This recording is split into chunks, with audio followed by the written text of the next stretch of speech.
have a sort of general broad amount of questions, really. Some of them a bit more focused to me, if that's okay. Okay, that's absolutely fine. Well, as you know, I started the radio show, which is the breakfast show, so along the same lines as what you do for work. I was wondering if you had any specific attributes you think I should develop for my sort of presenter. Not, the word isn't persona, but to... So my biggest bit of advice would be for you to just be yourself. Yeah. Because if you do radio for, if you're on air for an hour or 3 hours or 4 hours, whatever it is, yourself is going to come through at some point. So if you're not being yourself, then people are going to find you out. So just be you would be my main bit of advice. And the other thing I would say is people don't want to turn the radio on and hear someone being miserable. Yes. So especially if you're on in the morning. Yeah. So, they don't want to hear you complaining about how tired you are, what time you got up, and that, you're finding the world depressing. So you got to be, your cup's got to be half full, would be my advice. Okay. And what would you say about, so you're saying energetic, sort of Yeah, I would say fun-loving... energetic, but then also there's a fine line, isn't there? Because you don't want to be too irritatingly bouncy. Because someone will be like, oh, God, turn her off. Be as... be cheerful, but also be realistic. You can't say, oh, and look what Donald Trump's done now. Isn't that great? You've got to be real as well. Yeah. And what about the fine line between giving too much personal information and being myself? Where would you say sort of the line is? It depends what kind of a show you're doing. But if a breakfast show is often kind of a mix of news and chat, sport, lifestyle stuff. So I think you can't not. I hate double negatives, but I've done one. You can't not give away some of yourself, but you should always try and appreciate who's listening to you. Yeah. So you're going to have different opinions to someone else, obviously. So just put other people's opinions in there. If you're interviewing someone, for example, don't make it all about you, because they're annoying to listen. You'll have heard people who do that, and you don't want that. You want to try and ask people what you think everyone would want to be asked. Okay. And you were mentioning the alpaca yoga. Did you say that was on radio? Yes. How did you get across that you were doing alpaca yoga? So that's the key in radio. It's all about the scene set, because you don't have any pictures. So the pictures are what you say. And that's why radio is a real skill.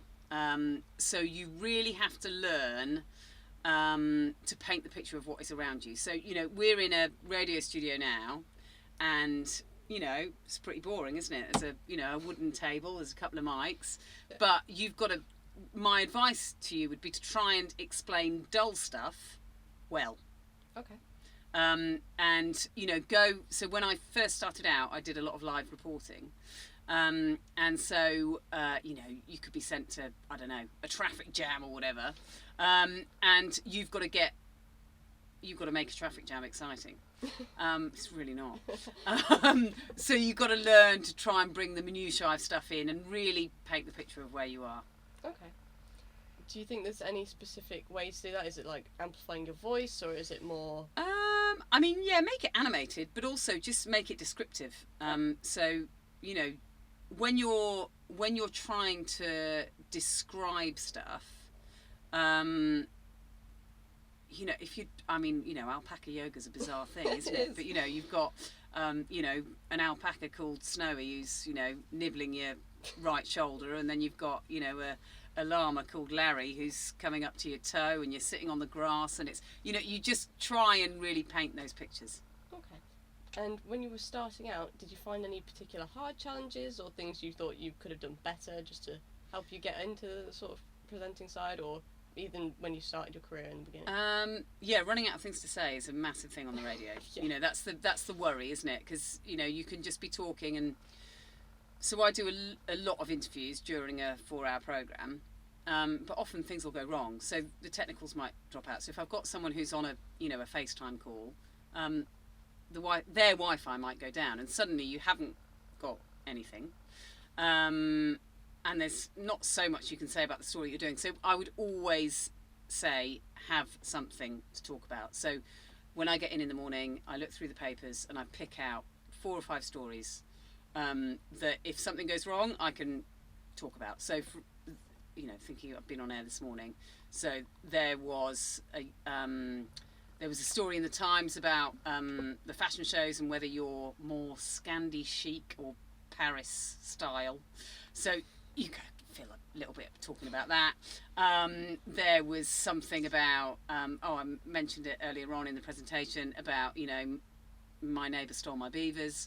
So you can talk through that story. You've got something that you can talk about. The other day, I don't know whether you saw the Moon and Venus were together and loads of people saw it in the sky, didn't they? So talk about that and, just have something in your locker that you can fill with, because you'll always need that. Yeah. And have you ever found that you've made sort of a biggish mistake that you found was really helpful to fix or to learn from? Yeah, I think any mistake makes you better. Don't be afraid of making mistakes. You all make mistakes. I mean, one morning I didn't wake up in time. I slept in. And listeners still, it was 5 years ago, and listeners still message saying, do you remember when you slept in? But, I've never slept in again. When you wake up at 2 minutes past 6 and you're on air at 6, you know that you've made a mistake.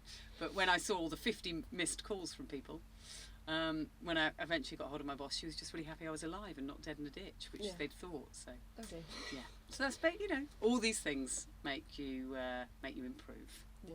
And you touched a bit on emotions there. Do you think it's... You touched upon it in the presentation as well, but do you think it's hard to sort of separate your emotions, or does that get easier with time, or...?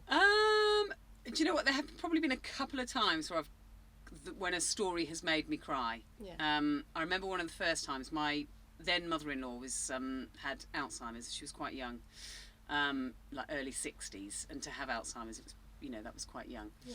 And I interviewed a man whose wife was dying of Alzheimer's, and he was so upset.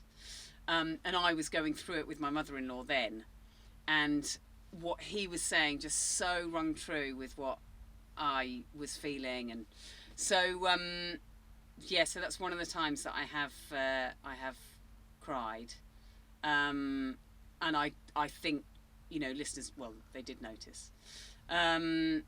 And that's really, I really try not to make that happen. I interview quite a few people who've they're campaigning because they need to get money to get their dying kid over to America for an operation, or all of those things. And it's tough.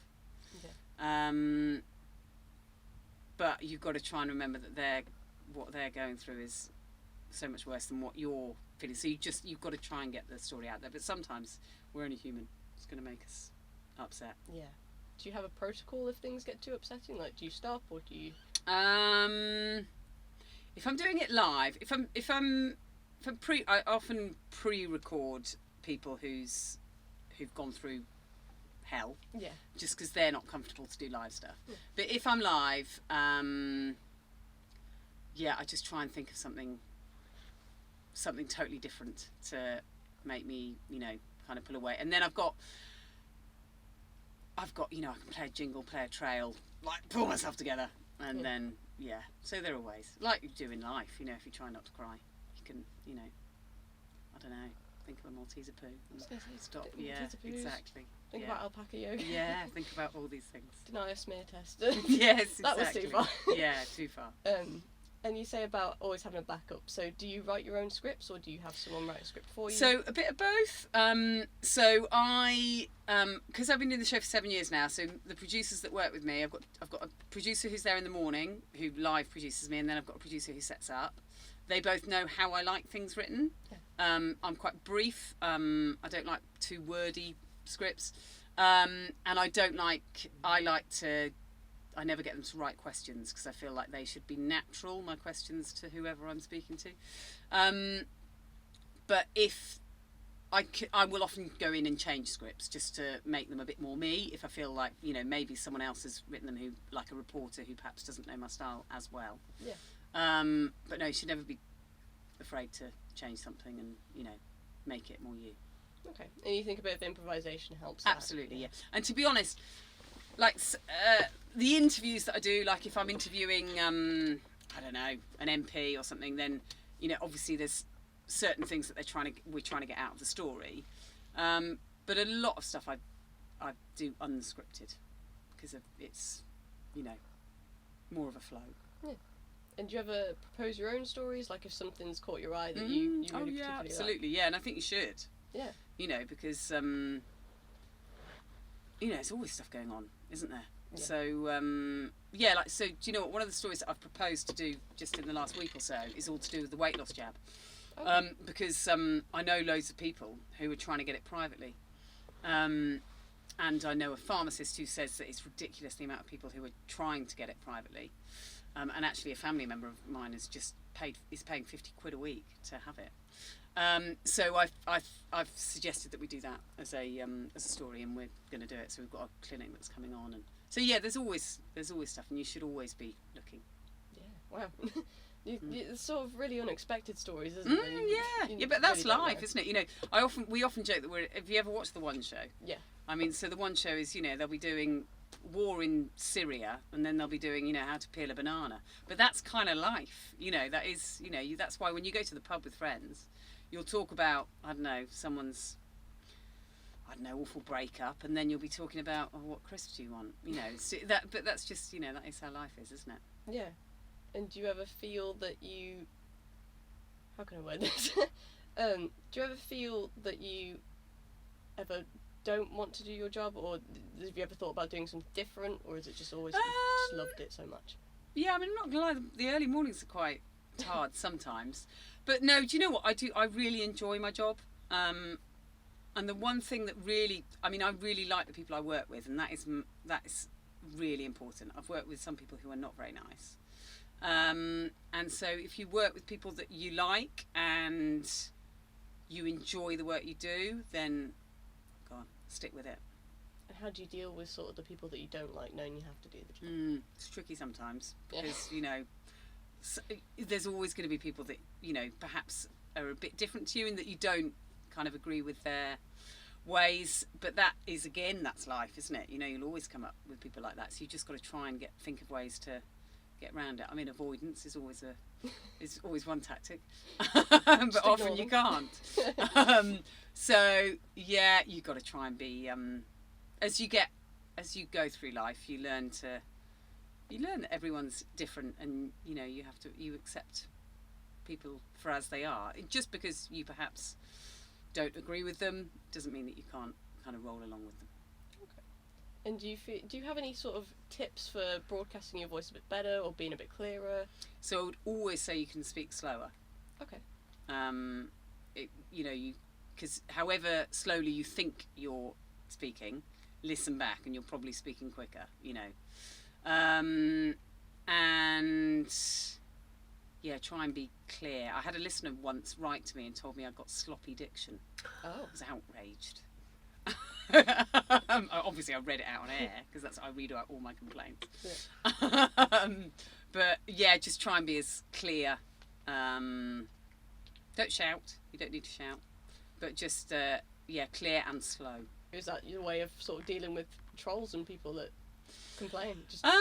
Yeah, trolls. You have to try and ignore them. Yeah. You know, there's someone who, in fact, he starts messaging. Well, I say he. It's usually she.